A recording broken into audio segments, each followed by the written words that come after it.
오늘은 박종윤의 땅의 잡사 시간입니다. 땅의 역사가 아니라 잡사 시간입니다. 그리고 오늘은 작심하고 풀어보는 한일 악연 500년사 중에 5번째, 먹고 버린 소뼈가 성균관의 산을 이룬 이유에 대하여 라는 이야기입니다. 지난번에 제가 말씀드린 게 숙종대에 저 경복궁에 널린 저 많은 기계들의 사용법을 하나도 아는 사람이 없으니까 안타깝다, 이런 얘기를 했었습니다. 왜 그렇게 됐는가? 그에 대한 설명입니다. 성리학 프레임에 매몰된 조선학자들, 그리고 성리학 이외의 일체 학문을 그저 성인들이 권계하던 기구로 쓰고 치워버린 그런 일이 만든 결과입니다. 그럼 왜 그런 일이, 왜 성리학이라는 게 조선을 그렇게 지배하게 됐을까요? 구체적인 역사적인 일들을 보겠습니다. 조선실록에는 살우위사라는 단어가, 네 글자짜리 단어가 2번 나옵니다. 살우위사, 소잡기를 업으로 한다는 뜻입니다. 성종 때 소잡기를 업으로 하는 백정을 설명을 할 때, 그때 한번 살우위사라는 말이 나옵니다. 또 한 번은 중종 때 나옵니다. 백정은 소 잡는 게 일이니까 당연한 표현이죠. 그런데 중종 때 이 살우위사는 좀 다릅니다. 이렇습니다. 사학 관원들이 교회를 하는데 뜻이 없어서 유생이 모이지가 않아 학사가 늘 비기 때문에 노비들이 소잡기를 일삼아 뼈가 구름처럼 쌓였나이다. 사학은 조선 건국이 되고 나서 한석이 만든 4군데 학교입니다. 중등학교쯤 됩니다. 상국교육기관은 왕립기관의 성균관입니다. 지방에는 향교가 따로 있었죠. 그런데 이 학교 선생들이 가르칠 뜻이 없고 학생이 없다 보니까 학교에서 소를 잡아먹어서 소뼈가 언덕처럼 쌓였다는 그런 충격적인 이야기입니다. 야, 이걸 21세기 대한민국에 한번 대입을 시켜볼까요? 상상을 해보십시오. 대한민국 서울에 있는 어느 중학교 교실, 소뼈가 산더미처럼 쌓여있어요. 그러면 지금 제가 다니는 이런 언론사에서 도배질을 하고 남을 그럴 일들입니다. 몇 달을. 이 보고가 올라온 날이 서기 1542년 1월 4일입니다. 이 날짜를 잠깐 기억해 두십시오. 이렇게 공교육이 완전히 망가진 근본 원인은 정치입니다. 학문과 덕치의 상징, 성종, 성군인 세종대왕이 등극하고 나서 10년이 지났습니다. 1428년입니다. 그해 8월 달에 대사원 조계생이 이렇게 상소를 합니다. 서로 청하고 부탁해서 벼슬이 제수되면 부임하자마자 여러 핑계 사표를 내고는 또 권세가에 부탁해 승진하기를 거듭한다. 아무도 공부를 하지 않습니다. 땡만 했으면 된다는 얘기입니다. 학교 선생 또한 가르치고 길을 잃은 생각하지도 않고 함부로 빨리 벼슬에 나가고자 하니 나라의 학문이 점점 쇠잔해 간다고 얘기했습니다. 이렇게 폐해를 한참 열거한 뒤에 조계생이 왕에게 이렇게 건의를 하죠. 과거 응시자는 반드시 성균관 원점을 제출하게 하사이다. 원점은 출석부를 뜻합니다. 과거를 볼 때 성균관에 출석을 다 했다는 출석 학점부를 제출하는 겁니다. 세종이 옳겠구나 생각을 하고 이 안건을 이 국무에 올립니다. 그랬더니 의정부 세정승, 영의정 밑에 좌의정, 우의정 이 사람들이 빠짐없이, 그것도 육조 판서 모두가 빠짐없이 이렇게 대답을 합니다. 옳지 않습니다 라고요. 너무나 합리적인 이야기인데 옳지 않습니다라고 얘기를 합니다. 무슨 얘기냐면 공부도 마발이고 다 필요 없고 땡을 써서 공무원이 되면 그만이니까 이 공생관계에 있는 장관들, 이 사람들도 또 출석부 체크를 거부했다는 겁니다. 또 있습니다. 1447년 7월입니다. 세종 본인이 충순위라는 부대를 창설합니다. 3품 이상의 고위직 아들이 입대해서 복무가 끝나면 다른 부서로 전직할 수 있는 그런 부대입니다. 말이 부대지 군력을 가장한 특권입니다. 과거도 필요 없고 그냥 여기만 잘 복무를 하면 다른 부서로 갈 수가 있으니까요. 이 특권적인 충순위 부대가 창설되고 석 달 만에 학생들이 책을 다 버리고 다퉈서 활을 쏘고 말 타는 것을 익히는 자가 몇 천인지 알지 못하고 성균관에 머물러 있는 자는 수십 명밖에 되지 않는 그런 일이 벌어집니다. 학업은 그저 출세 수단으로 전락했고 그나마 과거를 통하지 않는 출세가 이렇게 횡행했으니 어느 누가 시간과 공을 들여서 학교에서 책을 읽겠습니까? 학교는 텅 비었고 공교육은 쇠락해 갔습니다. 지방도 마찬가지였습니다. 100년쯤 시간이 흐릅니다. 1548년 또 이런 보고가 있습니다. 향교의 훈도들은 용렬해서 가르칠 줄은 모르고 학생들은 군역을 피하려는 무례한들이라 학교는 헛된 기구가 되었다. 무슨 말인가 하면 향교의 학생으로 등록을 하면 군역이 면제가 됩니다. 병역 면제죠. 이렇게 나라 개판이고 학교 개판이고 그러다 보니까 향교의 선생들도 가르칠 생각을 안 하고 자기가 벼슬할 생각만 했던 겁니다. 1456년 6월 2일 이날은 저는 기억을 합니다. 왜냐하면 사육신의 난이 벌어진 날입니다.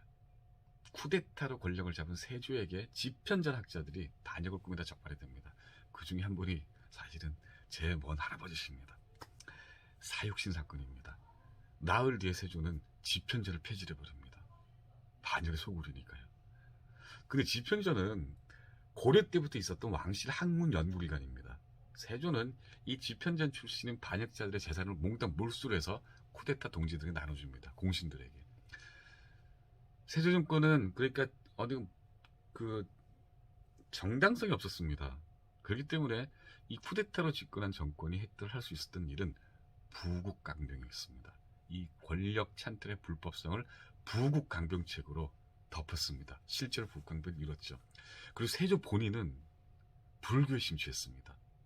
성리학을 기반으로 하는 조선의 철학적인 전통은 불교나 부국강병책과는 어울리진 않았습니다. 세조의 후임인 예종이 요절합니다. 그리고 성종이 자리를 잇죠. 성종한테는 세조 쿠데타 세력을 견제할 또 다른 세력이 필요했습니다. 공신들이 이제 권력이 된 거니까 이 사람들이 다시 왕권에 도전하는 겁니다. 또 다른 세력이 필요했습니다. 균형추를 맞출. 그래서 총망받는 젊은 학자 김종직이라는 사람이 학자가 중앙에 진출합니다. 김종직은 이 공신들의 부패상을 틈틈이 지적질해 듭니다. 사림을 대표하는 인물입니다. 세조의 쿠데타 공신들은 바로 이 김종직, 눈의 가시였지만은 직언을 해대는 김종직에게 이렇게 이 사람 누를 어떤 명분 같은 게 없었습니다. 아주 적합한 인사 조치였죠. 그런데 성종이 죽고 아들 적자 궁굴에서 태어난 연산군이 즉위합니다. 암흑기가 됐습니다. 1498년부터 무오사와 갑자사와 기묘사와 이 사화 끝에 성량을 주장했던 사림 세력은 집단으로 처형되거나 숙청됐습니다. 이 폭주하는 왕권을 견제하는 명분이 왕실파에 밀려버립니다. 연산군은 귀에 쓴소리를 하는 신하들한테는 굉장히 무자비한 권력자였습니다. 왕권에 항명하는 자들에게 연산군이 내린 조치는 가혹했습니다. 학문을 금해버린 겁니다. 죽이는 것보다 더 가혹했을지도 모릅니다. 학문을 금한 겁니다. 기록이 이렇게 되어 있습니다.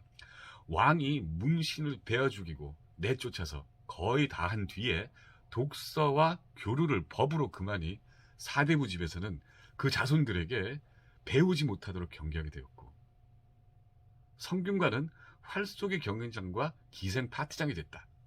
이게 실록에 기록된 겁니다. 물론 연산군 뒤인 중종의 시대에 기록한 거니까 좀 과장이 있을 수 있겠습니다. 성균관은 결국 연산군에서 폐지되고 맙니다. 이후 왕은 종친들과 옛 성균관에서 활쏘기를 하며 기생풍악을 베풀어 아주 즐겁게 놀았다 라고 실록에 기록이 되어 있죠. 1506년입니다. 사림 세력은 연산군을 몰아내고 중종을 옹립을 합니다. 스스로 공신대에 올랐죠. 이 사림들이 자기들이 공신 권력이 된 겁니다. 학문진흥책을 열어내놓습니다. 자기들의 권력 수단이 학문이었으니까요. 근데 그래서 연산군이 없앤 성균관을 바로 복원시키고 그리고 사학에 경제적인 지원책을 내놨습니다. 하지만 유명무실합니다. 한번 끊긴 학문의 길은 회복되지 않았습니다. 결국에는 19년 뒤, 그러니까 중종이 즉위하고 19년 뒤에 선생 없이 학생만 달랑 4명 있는 그런 향교가 나오더니 성균관이 도살장으로 변하는 이런 참담한 교육 현실이 닥치고 말았습니다. 그래서 1542년 1월 19일에 이런 일이 벌어집니다.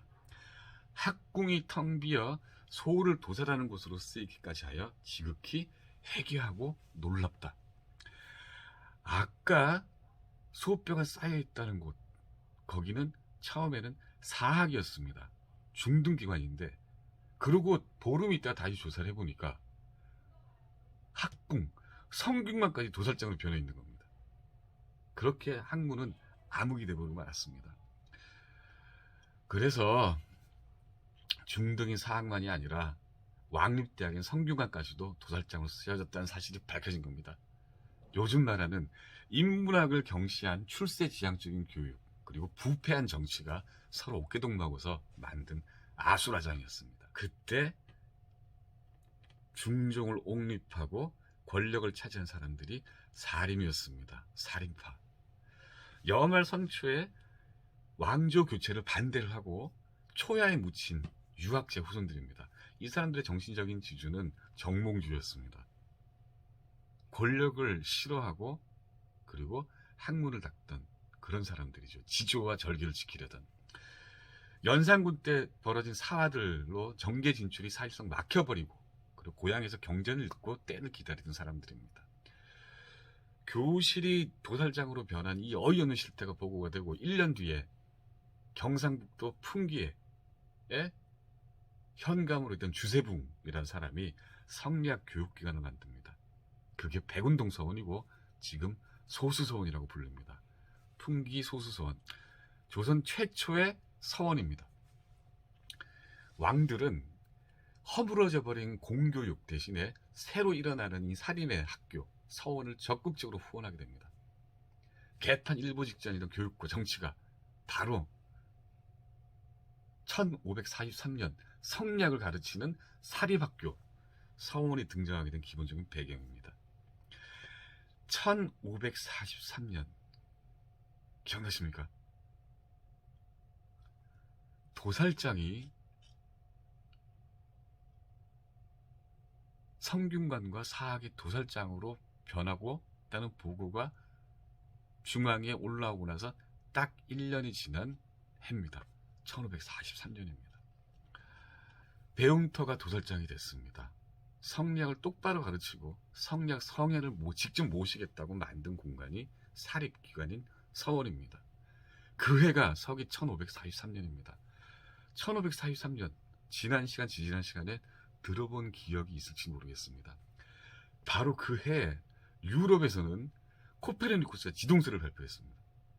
그래서 하늘과 땅의 위치가 바뀌고, 그리고 인간은 자기 스스로 신의 보호막을 벗어나서 자기 운명을 스스로 결정해야 되는 존재로 바뀝니다. 또 그해, 그게 3월입니다. 1543년 3월. 그리고 그해 9월 달에는 바로 그 유럽에서 온 소총이 일본의 다네가시마에 상륙을 합니다. 그리고 기록되지 않은 어떤 날, 바로 그의 어떤 날에 조선에서 한 현감이 성리학 서원을 세웠습니다. 서기 1543년에 벌어진 이 세 가지 상징적인 사건, 이게 저는 지금 이 순간까지 공화국 시대를 맞은 21세기까지도 영향을 미치고 있다고 생각을 합니다. 자, 그런 흔적이 곳곳에 남아 있습니다. 서기 1792년입니다. 3월 25일. 이때는 정조 때입니다. 도산서원 옆에 소나무 숲에서 특별한 시험이 열립니다. 백운동 서원이었던 이 서원을 퇴계 이황이 명종에게 청해서 소수서원이라는 이름을 받고 그 토지와 노비를 받습니다. 그리고 1792년 3월 24일에 서원에서 퇴계 제사를 치르면서 200년 때 제사를 치르면서 시험을 본 겁니다. 정조가 지은 제문으로 제사를 치렀습니다. 그리고 그 다음날 백사장에서 시험이 치러집니다. 원래는 서원 뜰에서 치르기로 했는데 응시가 너무 많았어요. 그래서 낙동강변 모래바닥으로 장소를 바꿉니다. 응시한 사람이 7,228명입니다. 그리고 제출된 답안지가 3,632장이었습니다. 이 시험지를 서울로 운송을 해서 정조가 직접 채점을 합니다. 이 시험은 퇴계 이황의 업적을 기리는 시험이었습니다. 그래서 시험 이름도 도산별과였습니다. 그러니까 지금으로 치면은 지방에 있는 한 사립대학교 설립자를 기리는 특이한 고등고시인 거죠. 그게 그 학교에서 치러진 겁니다. 4년 뒤에 이 특별한 시험을 기념하는 석비도 건립이 됩니다. 정조가 보냈던 과거 제목을 내걸었던 자리에 그 석비를 건립을 합니다. 석비 비문은 영의정이었던 최재공이 있습니다. 내용이 이렇습니다. 지금 영남의 선비들은 사학에 물들지 않았으니 참으로 어질다. 사학자는 사사로운, 사학하다 할 때 사자입니다. 영남 선비들이 사학에 물들지 않았으니까 참으로 어질답니다. 이 사학한 학문이 뭘까요? 바로 천주교로 대표되는 서양의 학문입니다. 18세기 말입니다. 바야흐로 서양 학문이 조선을 물들이고 있으니까. 그런데 봤더니 영남만은 한 사람도, 그 어떤 선비도 이 사학에 오염되지 않았단 말입니다. 정조가 바로 이게 바로 퇴계 이황이 남긴 교화 덕분이라면서 그를 제사를 지내고 과거를 치른다는 그런 내용이 그 비석에 적혀 있습니다. 때가 언제입니까? 세상은 동과 서가 연결이 되고 융합된 지식이 조선에 들어오고 있는 시대였습니다. 그 시대에 1000년 전에 송나라에 들었다가 폐기돼 버린 그런 학문, 성리학에서 한 걸음 벗어나지를 거부한 사람들의 잔치였던 거죠. 그 비석의 자리가 이 도산권에 가시면은 강 건너에 보이는 시사단이라는 자리입니다. 안동댐 건설로 수몰이 될 뻔하니까 20세기 대한민국 공화국에 있던 안동의 유생들이 1974년에 옮기고 더 높은 단을 세우고 강 위로 옮긴 겁니다. 지금도 역사는 현존하고 실제하는 영향력을 발휘하고 있는 거죠. 서원 설립은 조선을 성리학을 제외한 모든 학문을 억압하는 지식 독재 그리고 학문 탄압의 나라로 만든 신호탄이었습니다. 그런데 그 성리학에는 군사학도 없었고 재정학도 없었고 세무학도 없었고 외교나 경제에 대한 강론 따위는 전혀 보이지 않았습니다. 주세봉이 백운동 서원을 세울 때 그때 이미 대륙에서는 주자학을 폐기를 하고 실용적인 양명학이 학문의 주류로 자리를 잡고 지식사회와 관료사회를 지배하고 있었습니다. 조선에서는 모든 조선적인 가치를 올가매는 철학, 그러니까 조선에서는 바로 그 폐기된 철학을 조선 정치에 도입해서 500년 동안 통치 이념으로 삼은 겁니다. 모든 조선적인 가치를 올가매는 철학, 성리학이 깊숙이 뿌리를 내리게 됩니다. 자, 코페르니쿠스와 철포 그리고 성리학, 그 모든 것이 1543년 그 해에 시작이 됐습니다. 왜 조선 하늘에 공작새가 날아갔을까? 그리고 왜 숙종 때 사람들은 경복궁에 있는 옛 기계들을 바라보며 사용법을 몰라서 안타까워했을까? 그런 질문에 대한 대답이 바로 여기에 있는 겁니다. 다음 편에는 풀 뜯던 하멜과 독구가와 막부의 무역 고문 아담스에 대해서 이야기해 드리겠습니다. 다음 시간에 뵙겠습니다.